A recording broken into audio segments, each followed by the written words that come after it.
Orientalism, by Edward Said, is an influential work of cultural criticism that explores how the West has constructed and represented the Orient through art, literature, and discourse in order to serve its own colonial and imperialist interests. Said argues that Orientalism is not simply a matter of academic research or historical facts, but a political and cultural construct that has been used to legitimize Western domination over the Orient. Said details how the Orient has been characterized as exotic, mysterious, barbaric, and dangerous, and how these stereotypes have justified the West's need to civilize and govern the uncivilized peoples of the East. He also critiques the ways in which Western scholars and Orientalists have studied and represented the Orient, claiming that they have perpetuated simplistic and essentialist views of Eastern cultures and societies, and have ignored the diversity and complexity of these regions. Key takeaways: 1. Orientalism is a political and cultural construct. Said argues that Orientalism is not simply an objective field of study, but a political and cultural construct that serves the interests of the West. Orientalism is a set of beliefs, assumptions, and representations that have been used to legitimize Western dominance over the Orient by portraying Eastern cultures and societies as inferior, uncivilized, and barbaric. 2. Orientalism legitimizes colonialism and imperialism. Orientalist representations of the Orient have been used to justify colonial and imperialist interests of the West. The West has claimed that it has a civilizing mission to bring modernity and progress to the backwards and uncivilized East. This has translated into political interventions, economic exploitation, and cultural domination of the East. 3. Orientalism constructs the other. Said argues that Orientalism constructs the other as a static and homogeneous entity that is inherently different from the West. This othering allows the West to project its own fears and anxieties onto the East, and to create a binary opposition between the civilized and the uncivilized, the rational and the irrational, the modern and the traditional. 4. Orientalism simplifies and homogenizes the Orient. Orientalism has created simplistic and essentialist representations of Eastern cultures and societies, which are portrayed as exotic, mystical, and timeless. These representations ignore the diversity and complexity of these regions, and impose the West's own categories and assumptions onto the East. 5. Orientalism needs to be challenged. Said argues that Orientalism is a dangerous construct that needs to be challenged. The East needs to be seen not as a homogeneous or exotic entity, but as a dynamic and complex region with its own histories, cultures, and societies. The West needs to recognize that it has been complicit in the construction of Orientalism and needs to engage in a more critical and self-reflexive dialogue about its own cultural and political assumptions. Culture and Imperialism, by Edward Said, is a continuation of the themes explored in his previous work, Orientalism. In this book, Said focuses on the relationship between culture and imperialism, arguing that literature, art, and other cultural forms have been used to represent and legitimize imperialist projects. He examines a range of works of literature, including those from Shakespeare, Conrad, and Austen, to show how they participate in the imperialist project by either reflecting or questioning the imperialist mindset. Said also discusses the ways in which decolonization has impacted cultural production, arguing that post-colonial writers have challenged the dominant narratives of imperialism and offered alternative visions of history and culture. The book puts forward a call for a more engaged and politically conscious cultural criticism that recognizes the role of culture in shaping political and social realities.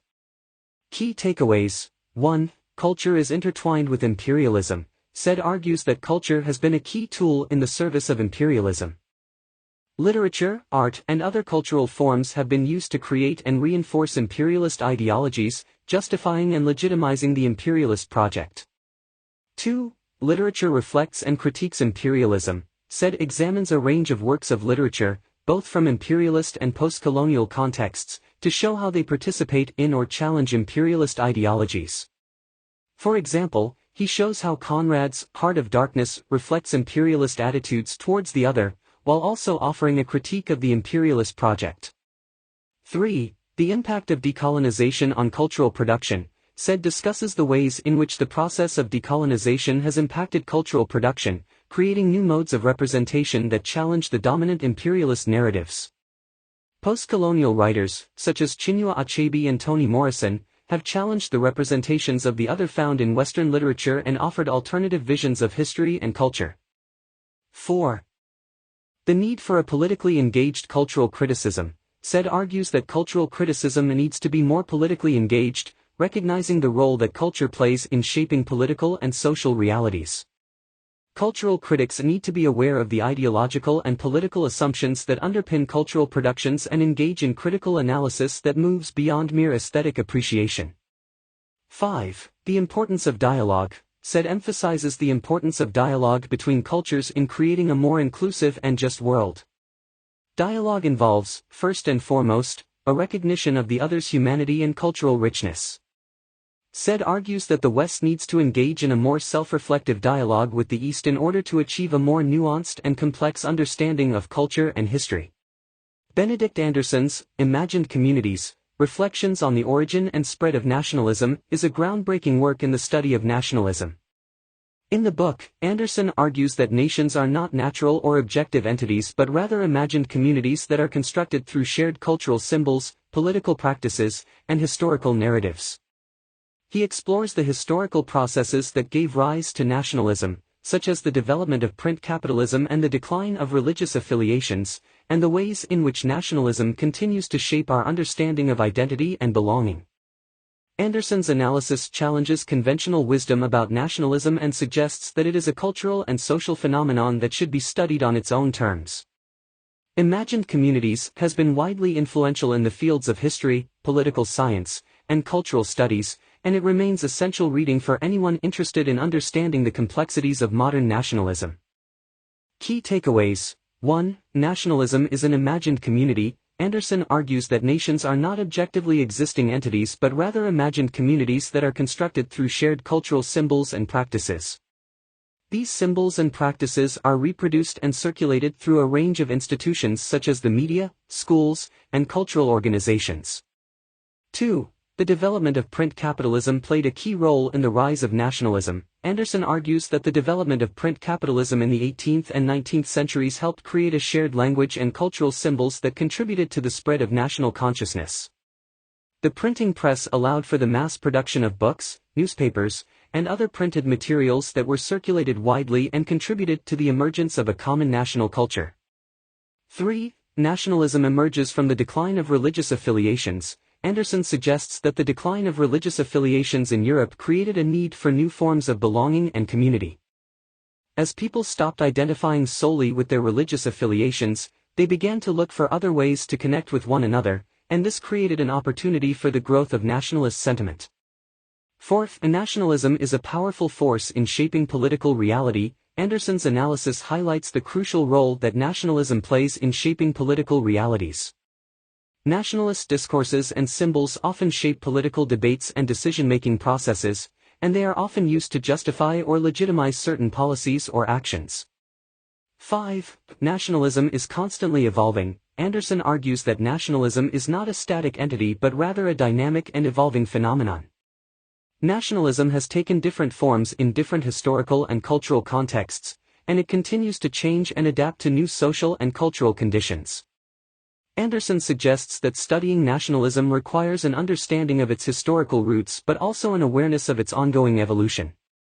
Orientalism and Empire, North Caucasus Mountain Peoples and the Georgian Frontier, by Rebecca Gould, is an examination of the cultural and political dynamics of imperial relations between Russia and the peoples of the North Caucasus region.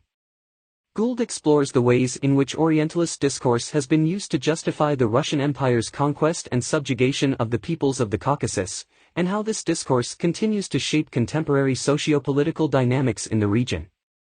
The book engages with a diverse array of texts, including poetry, novels, travelogues, and political treatises to analyze the ways in which cultural narratives have perpetuated imperial power relations in the region. Key takeaways. 1. The Orient is a construction of the West. Gould asserts that the notion of the Orient is a cultural construct of the Western imagination, rather than an objective or empirical reality. By studying how images of the East were created in literature, art, and travel writing, Gould shows how these images were used to validate and perpetuate imperialist agendas. 2.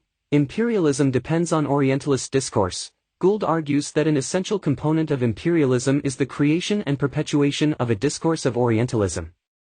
This discourse, which posits a static and exotic other, is used to legitimize colonial power relations and to create a narrative of superiority and dominance. 3. Culture is essential to the politics of imperialism. Gould asserts that cultural narratives and practices are essential to the politics of imperialism. Literature, art, and other cultural products help reinforce colonial power relations and ideologies, and provide a means for cultural exchange and hybridization that can both resist and reinforce imperial power. 4th, grassroots resistance is essential for challenging imperialism.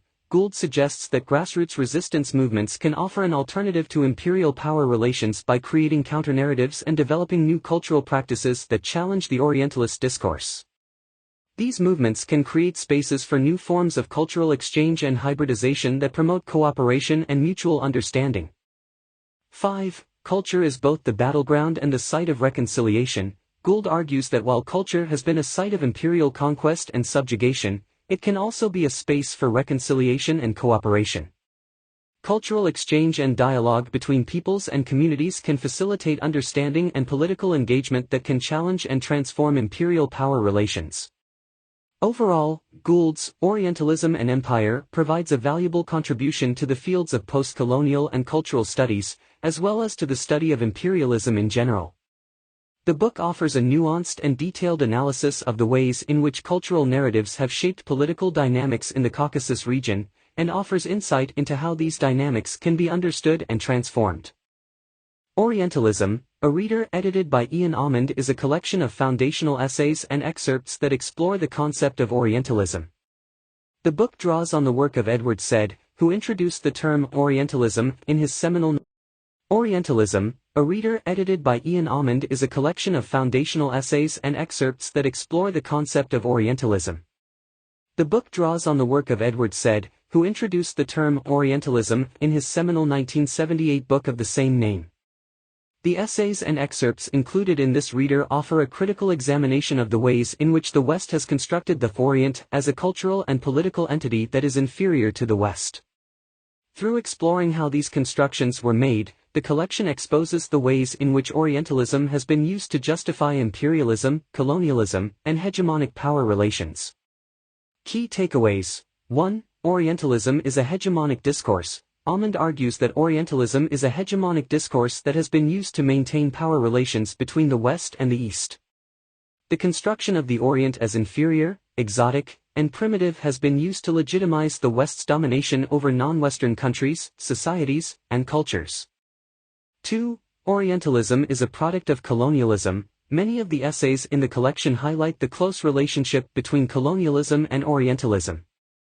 Colonialism provided the impetus for Western knowledge production on the East, and Orientalist constructions of the East provided the justification for colonial domination. 3. Orientalism creates a binary between the West and the East. Orientalism creates a binary between the West and the East, whereby the West is constructed as modern, rational, and progressive, and the East as traditional, irrational, and backward.